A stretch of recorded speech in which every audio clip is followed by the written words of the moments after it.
Bienvenidos y bienvenidas a este canal Diego en la Lucha. Hoy nuevamente con un invitado de lujo, el estadounidense, es el profesor Danny Shaw. Él es profesor de la Universidad de Nueva York y realmente especialista en geopolítica, especialista en asuntos latinoamericanos también. Y acá le doy la bienvenida. ¿Cómo andás, Dani? ¿Y a dónde estás en este momento? Saludos, Diego, y a todos los que nos están acompañando. Yo he estado esa última semana en el País Vasco con el movimiento para la autodeterminación definitiva del País Vasco de España y estoy aprendiendo muchísimo con los amigos nuestros aquí. Bien, bueno, buenísimo. Bueno, yo quería comenzar con una pregunta que es importante y la audiencia creo que va a estar a gusto con esta pregunta porque la verdad no se maneja mucha información acerca de cómo ve el estadounidense promedio el conflicto este en Ucrania. ¿Qué llega a través de los medios? ¿Vos ves una sociedad en general concientizada de lo que está pasando en Ucrania? ¿Es indiferente? ¿No le importa? ¿Está muy pendiente? Contanos vos esto. Sí, bueno, mira, los republicanos y los demócratas siempre dicen que tienen su rivalidad ideológica y sus discrepancias, pero cuando tiene que ver con Ucrania, cuando tiene que ver con la rusofobia, el odio hacia Rusia y el liderazgo ruso, nosotros vemos que están bien unidos el Congreso, el Ejecutivo, especialmente Biden y su gabinete. Nosotros, por ejemplo, aquí, cuando vayamos a tomar un Uber, existe la opción de tomar el Uber por Ucrania, si queremos, y un porcentaje de lo que uno paga para el Uber va a ese esfuerzo bélico, porque es una guerra subsidiaria, Pará, yo te tengo es que una cortar, guerra. disculpame que te corte ahí porque vos me estás diciendo que en Estados Unidos uno pide un Uber y si querés podés pagar más para que ese dinero vaya a Ucrania. ¿Eso dijiste? ¿Te entendí bien? Diego, sí, y discúlpeme que me río, es que la propaganda es fuertísima. Hay banderas ucranianas donde quiera en mi país. Hay personas que no podrían decirte nada de la historia ucraniana, la historia soviética, la historia rusa, pero sin embargo, en todas las iglesias, en todas las alcaldías, hasta en los mismos taxis, en nuestros vecindarios y bumper stickers, lo que se pone atrás en los coches, ¿verdad? O sea, aquí ni siquiera somos libres. Aquí en nuestros barrios, como hemos visto en estos días, la violencia policíaca, como siempre, como asesinaron a Tyre Nichols, como han matado el año pasado por encima de 1.150 de nuestros jóvenes, la gran mayoría afrodescendientes y inmigrantes. Hablando de libertad para Ucrania, cuando nosotros mismos no disfrutamos de esa libertad. Entonces aquí hay muchísima hipocresía. Imagínense, ya se calcula que se han mandado entre 115.000 millones de dólares para Ucrania, y yo vi otra cifra del Congreso norteamericano que ya llega a unos 150.000 millones de dólares que se han mandado para Ucrania. Bueno, Entonces, definitivamente, bueno, para los argentinos que están viendo esto y para los latinos que están informados de la deuda argentina con el FMI, Dani nos está diciendo que Estados Unidos a Ucrania ya le ha mandado el triple, el triple de lo que Argentina le debe al FMI. ¿Sí? Que quede claro esto, es demasiado, demasiado dinero. Y quería preguntarte también, Dani, ya que estamos hablando de la libertad en Estados Unidos, algo tan relativo y a veces hasta difícil de analizar, déjame decirte, digamos que la libertad está más reducida especialmente para los afrodescendientes que para la gente blanca. Así podríamos definirlo, porque vos, digamos, sos profesor, yo voy a hacer un poquito ahora de contraparte, no me voy a poner en el rol opositor y decir, bueno, pero vos sos profesor y tenés voz para hablar, te persiguen a vos en Estados Unidos por hablar de así de Ucrania, etcétera, la libertad está coartada de una forma muy matizada. ¿no es cierto? Con referente a que tenés todos los medios corporativos hablándote de una sola cosa. Sí, aquí realmente no hay libertad de expresión, no hay libertad de conciencia, porque ellos tienen monopolios. Ellos controlan el 99.9% de la información, de las imágenes y muchas veces la desinformación, ¿verdad? Por eso la importancia de un canal como el suyo, de un Telesur, de un Hispan TV, porque aquí no tenemos acceso a eso. Yo había hecho cientos de entrevistas con canales internacionales y cuando les dio las ganas el febrero pasado, censuraron todo eso, lo borraron de YouTube, lo borraron de varios medios. Entonces aquí reina una censura. Un profesor, un intelectual público que se atreve a mencionar que no es una guerra Ucrania-Rusa, es una guerra subsidiaria de la OTAN con los Estados Unidos para desangrar a Rusia utilizando a Ucrania como utilizaron a Afganistán en los años 80. Bueno, no te van a dar un aumento de sueldo, no te van a promover internamente, pueden acusarte de varias cosas, pueden no renovar tu contrato como profesor. Aquí la censura es fuertísima. No llega a ser la censura de una sociedad fascista porque la conciencia aquí no es tan fuerte. Ahora, en el 69, cuando las Panteras Negras, los movimientos sociales, los Young Lords, los indígenas, the United American Indian Movement, todos ahí unidos en lo que fue la coalición Arcoíris. Así, ahí en ese entonces, Diego, mataron directamente. Nada más en el 69, ejecutaron 28 dirigentes de las Panteras Negras, los tenían como blancos, atacaron a sus oficinas en Los Ángeles, en Oakland, en Chicago, en Nueva York. No llega a ese nivel de fascismo, de violencia hoy, porque nos controlan más por aquí hoy en día. Sí, básicamente no es necesario hacer eso porque no hay revueltas tan grandes. ¿Está bien? Me encantó esa explicación. Muy interesante, realmente no lo sabía eso, no lograba entender ciertas cosas. Quería preguntarte, que te lo dije atrás de cámaras, digámoslo de esta manera, vos sos profesor, tenés alumnos, saben que vos das muchas declaraciones a distintos medios, que sos alguien que entiende lo que está pasando en Latinoamérica, por ejemplo. Te hacen preguntas, vos ves alumnos que digan, profesor, contanos vos tu versión de los hechos. ¿Sucede esto en clase? Sí, siempre. Yo creo que es importante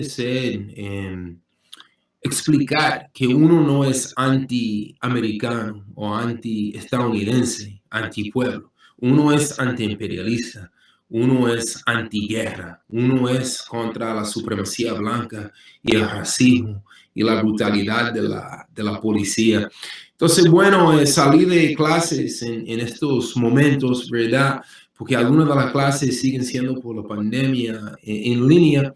Y el semestre está comenzando ahora, a final de enero, y abrimos esas conversaciones a un estilo de Paulo Freire, que podemos conversar y tocar esos temas. La gran mayoría de mis estudiantes en el Bronx, en Manhattan, son inmigrantes puertorriqueños, dominicanos, colombianos. Entonces, muchos de ellos han llegado con ese sueño americano y yo siempre planteo dónde está el sueño venezolano, dónde está el sueño argentino, dónde está el sueño haitiano, cubano, porque siempre se habla de un sueño americano, norteamericano, dónde está el sueño de los otros americanos. Y yo expliqué que todo el hemisferio, hay ambos continentes americanos, nosotros no somos los únicos, los americanos del norte. Entonces, a través del tiempo, ellos se pueden cuestionar más, muchas veces entran en conflicto con sus padres, con sus familiares, que están llenos de esa propaganda y que hay un profesor crítico cuestionando todo eso, puede dejar los problemas muchas veces. Yo he recibido muchas quejas. Tratan de toda la forma de decir que uno es anti esto y anti lo otro. En Twitter siempre hay amenaza contra mí, que yo soy un nazi, que yo soy lo otro. Y bueno, quería tocar eso rapidito, Diego. Esta semana se celebra la liberación es el aniversario de la liberación de Auschwitz, el campo de concentración más grande. Y el OTAN y la Unión Europea no invitaron a los rusos por esa guerra. Y es interesante que fue el Ejército Rojo, fueron los soviéticos, fueron los rusos principalmente, junto con los ucranianos y los partisanos, the partisans, que pudieron derrocar al ejército nazi. Y se fallecieron 27 millones de rusos, de soviéticos. Entonces, qué insulto ahora que no los están invitando a su propio aniversario, a los verdaderos héroes, no solamente los héroes de la Unión Soviética, los héroes de la humanidad. Si no fuera por su sacrificio, tal vez hoy los nazis tuvieran poder donde quiera. Entonces, bueno, ellos nunca quieren reconocer que en Ucrania está el batallón Azov. Yo no estoy diciendo que todo ucraniano es fascista o es nazista.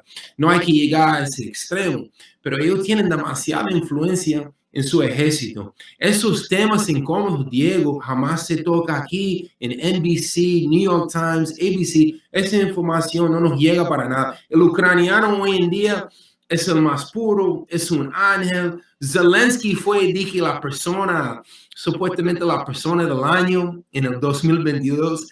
A veces da risa porque la propaganda es tan fuerte. Bueno, eso que me estás diciendo me hace recordar al premio Nobel de Obama, ¿no es cierto? Luego de haber bombardeado 7 países, o sea, una cosa de locos realmente, muy, muy fuerte. La propaganda, la industria cultural de las élites occidentales, que bueno, yo quiero pensar realmente que los pueblos están un poquito más despiertos, si bien los procesos históricos siempre son de avances, retrocesos, pero bueno, yéndome específicamente también a lo siguiente, una pregunta concreta te hago ya que estamos hablando también de Estados Unidos. ¿Puede ganar Trump las siguientes elecciones? ¿Cómo está Biden visto en este momento? Ay, Dios mío, la política norteamericana es una broma. Da vergüenza, porque Trump es un tremendo mediocre, pero él tiene una cierta, entre comillas, carisma para los obreros blancos, para muchos que son conservadores por su sociología, en términos sociológicos, por su acondicionamiento sociológico. Trump para ellos es el más grande, es como un héroe. Y Trump, un señor que viene directamente de la clase dominante económica, él tiene una ganancia que llega a unos 4.000 millones de dólares con todas sus propiedades y inversiones en la bolsa de valores, en Wall Street, en el mercado de bienes y raíces. Pero él va como si él fuera otro obrero más, otro humilde más. O sea, y al estilo de los nazis. Vamos a recordar que el partido de los nazis se llamaba así, el Partido de los Trabajadores Alemanes para el Socialismo Nacional. O sea, sonaba como que algo bien de los obreros. Entonces Trump ha podido utilizar esa retórica. Sí, él va a lanzar su campaña. Él no ha vuelto a Twitter, a pesar de que Elon Musk ya dejó que él volviera a Twitter. Ahí está su hijo, Donald Trump Jr., y los demás muy activos en Twitter. Pero el ego de Trump llega tan lejos que él abrió una nueva compañía que se llama Truth Social, la verdad social, entre comillas. Eso es su nueva compañía de redes sociales. Y ahí está él todos los días tirando a los demócratas, que él es una víctima.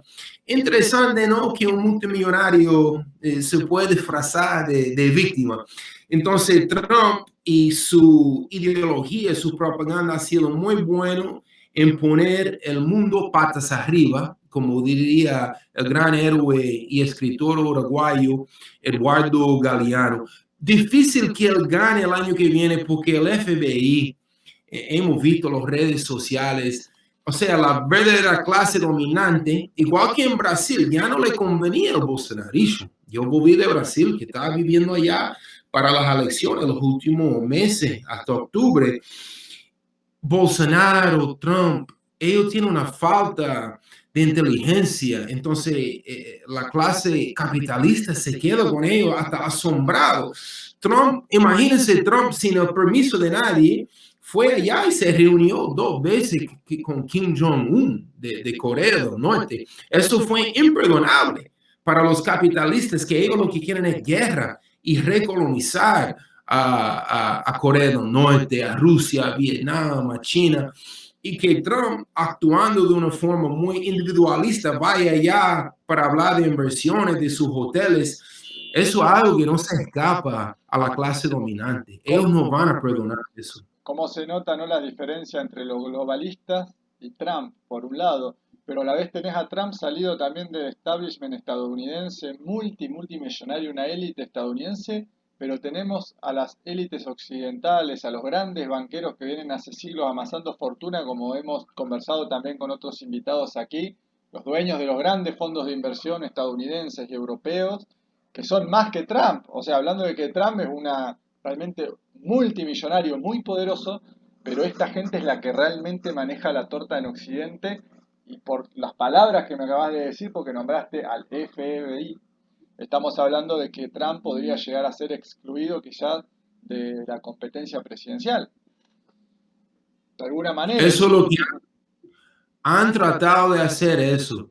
Él sigue con sus movilizaciones y llegan a veces miles y miles de apoyadores, pero él se está enfrentando, o sea, su retórica hasta un cierto grado tiene algo de verdad. Él se está enfrentando con los verdaderos insiders. Ellos lo ven como un peligro. Ahora nosotros, desde el punto de vista del antiimperialismo y la izquierda y el socialismo, jamás pensábamos que la verdadera clase dominante iba a sentir el peligro y la amenaza más por la derecha y el fascismo, y en este caso la extrema derecha. Entonces han tomado muchos medios de censura contra Trump.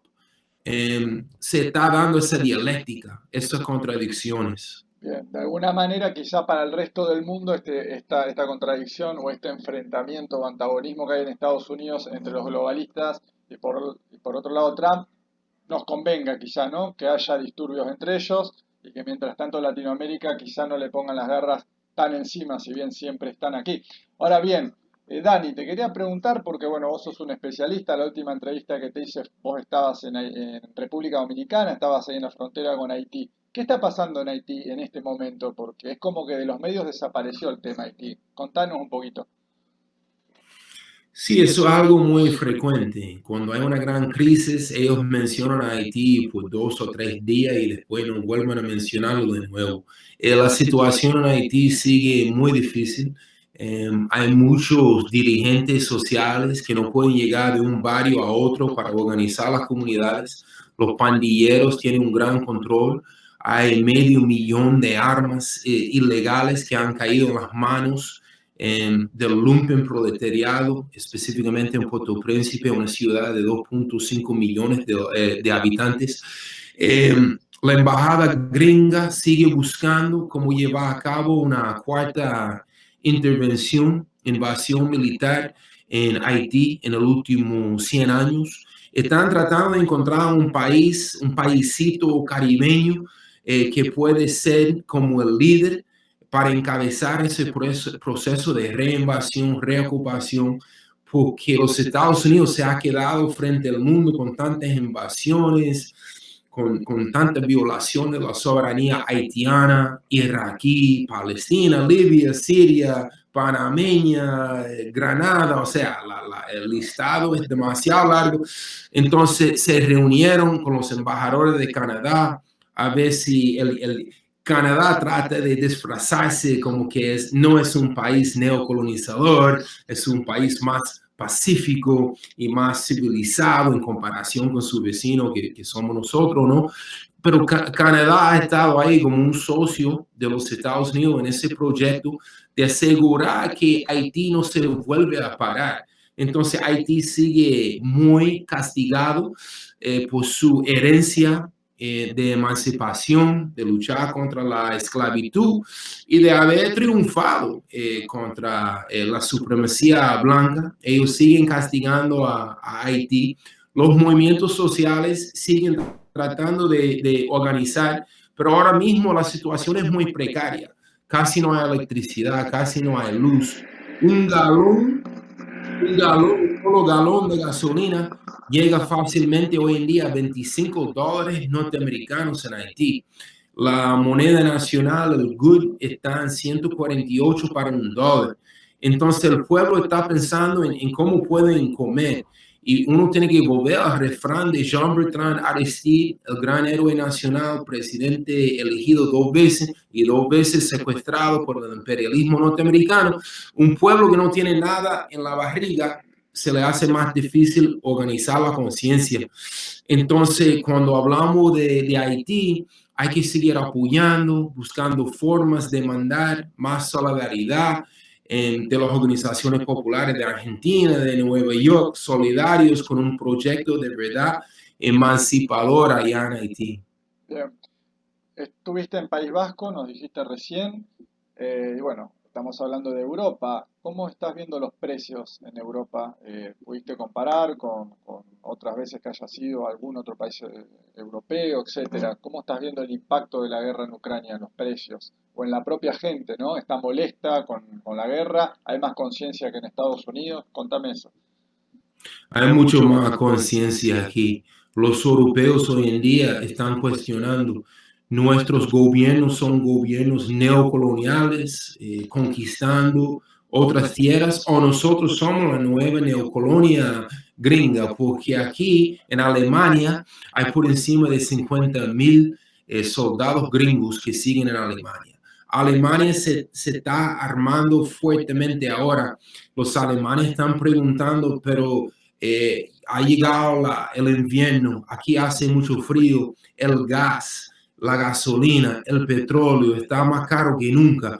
¿Por qué vamos a cortar relaciones con Rusia cuando eso no nos beneficia a nosotros? Entonces hemos visto movilizaciones gigantescas de Praga a Alemania, a Portugal. Yo creo que aquí hay una gran conciencia que la OTAN no defiende los intereses del cotidiano, del pueblo cotidiano europeo, sino que defienden los grandes intereses imperiales, y que la OTAN es realmente el brazo europeo del imperialismo norteamericano. Yo creo que aquí hay más conciencia cada día, porque la cantidad de dinero que se está mandando a Ucrania, hay que, para la guerra, para más muerte, hay que invertir eso aquí en los pueblos del País Vasco, de España, de Portugal. Entonces yo creo que aquí yo he escuchado unas opiniones mucho más críticas que en mi país. Está bien. Es cierto que el País Vasco tiene esa particularidad de mayor conciencia. Yo recuerdo las charlas de Agustino Otsotorena allá acerca de Venezuela, se llenaban, llenó auditorios completos de gente sedienta de información acerca de lo que sucedía en Venezuela en el 2019. Bueno, yo justo estábamos acá en este momento también tirando información en Caracas, ahora yo me encuentro en Caracas. Ahora, esto mismo estás hablando también, por ejemplo, de España. En España, en Francia sucede esto también. ¿Has escuchado acerca de que los pueblos ya están con bronca acerca de lo que está pasando? Está diciendo basta de guerra, no queremos saber nada con esto. ¿Incluís a Francia, a España?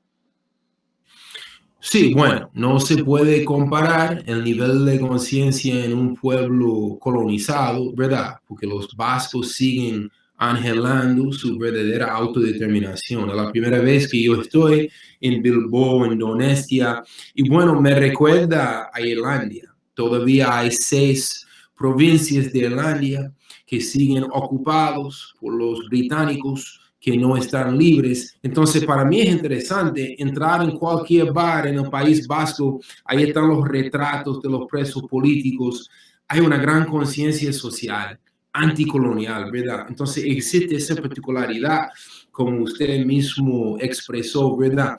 Ahora en Francia, en España, sí, la izquierda está dirigiendo muchas marchas, muchos esfuerzos contra la OTAN, que la OTAN no representa la defensa de Europa, sino una ofensiva contra Rusia.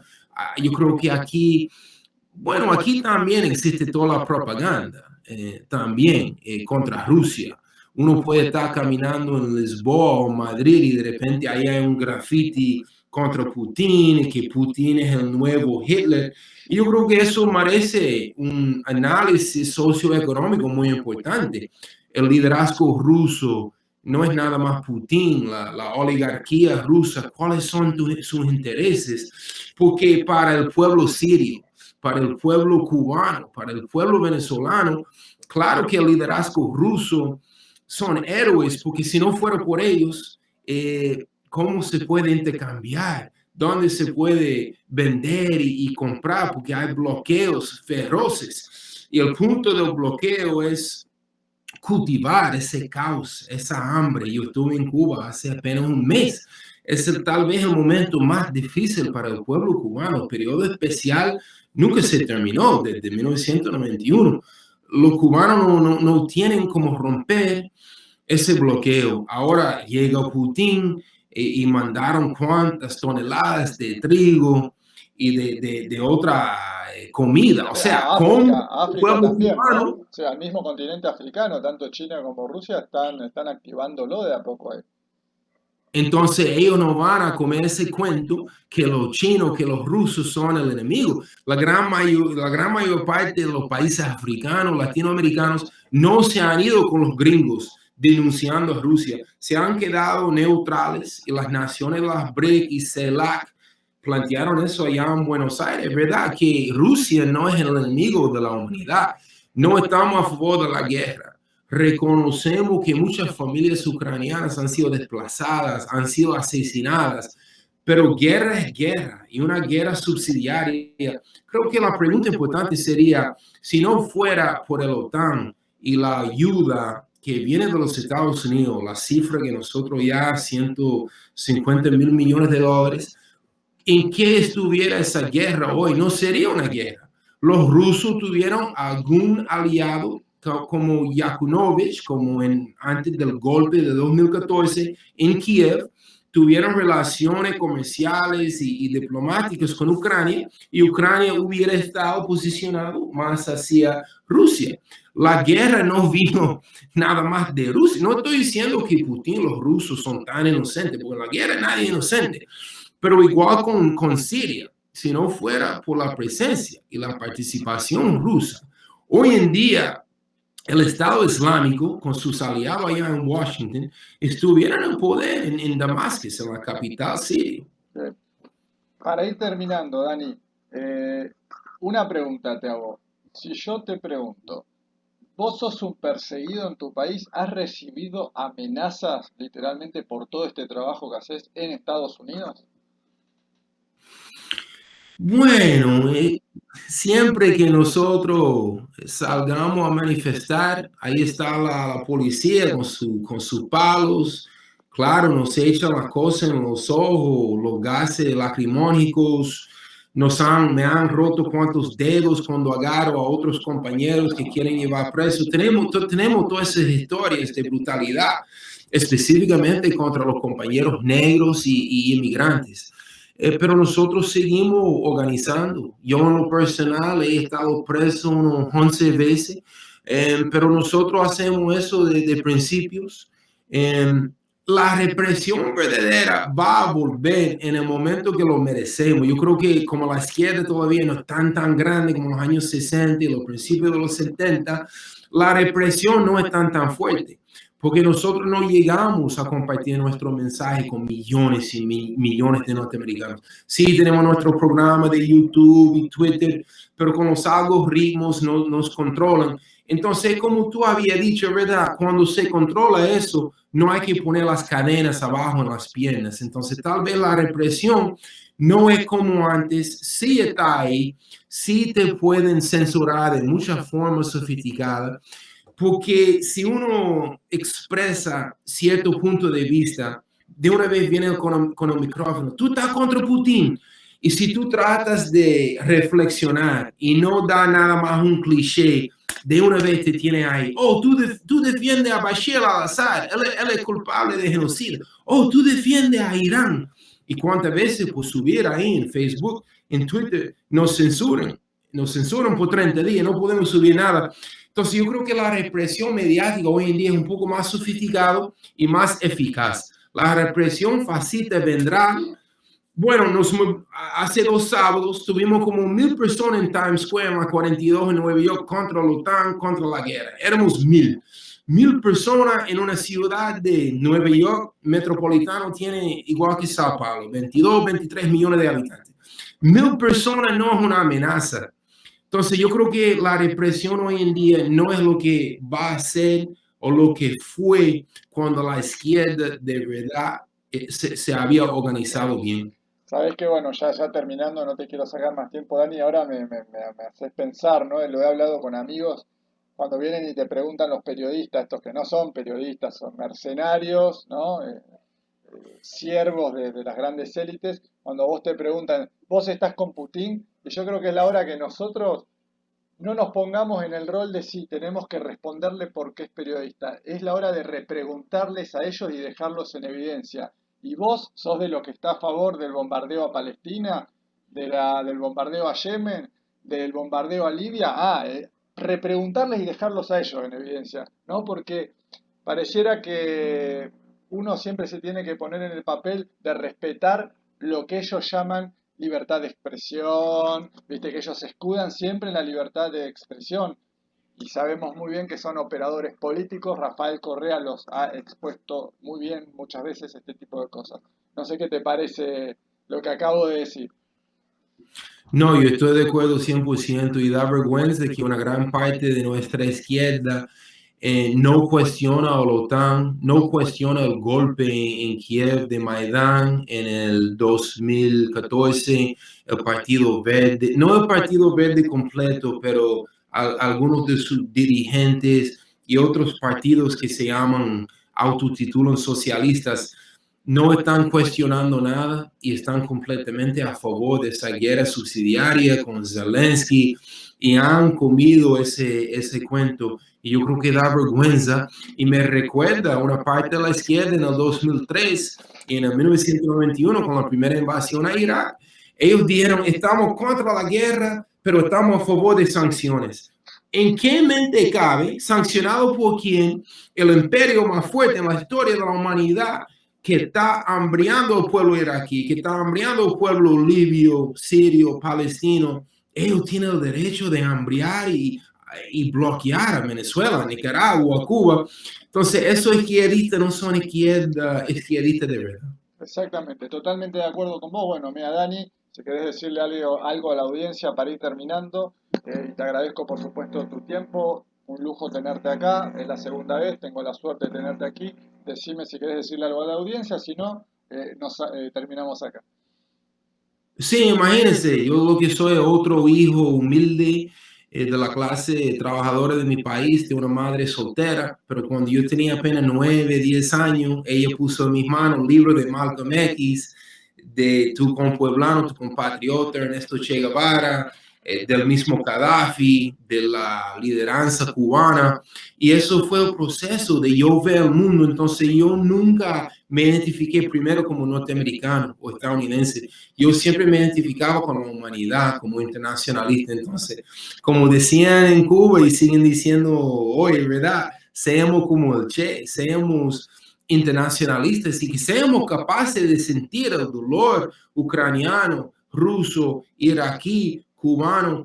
Un insulto, un ultraje contra uno es un ultraje contra todos. Entonces, esos son nuestros principios que vamos a defender hasta el final, y esos refranes de hasta la victoria siempre son más importantes que nunca. Bueno, muchísimas gracias y como decís vos, hay que ser ciudadano del mundo, hay que tratar de generar conciencia a los demás. Creo que esa debe ser una tarea de todos nosotros, los que estamos atrás de tratando de dar, digamos, nuestro granito de arena para la humanidad, ¿no es cierto? Esta humanidad que está tan pero tan golpeada por los que tienen el poder. Bueno, muchísimas gracias Dani, espero tengamos otro encuentro.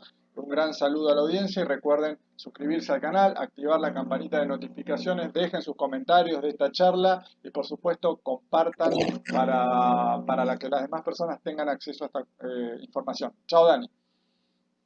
Chao, Diego, gracias.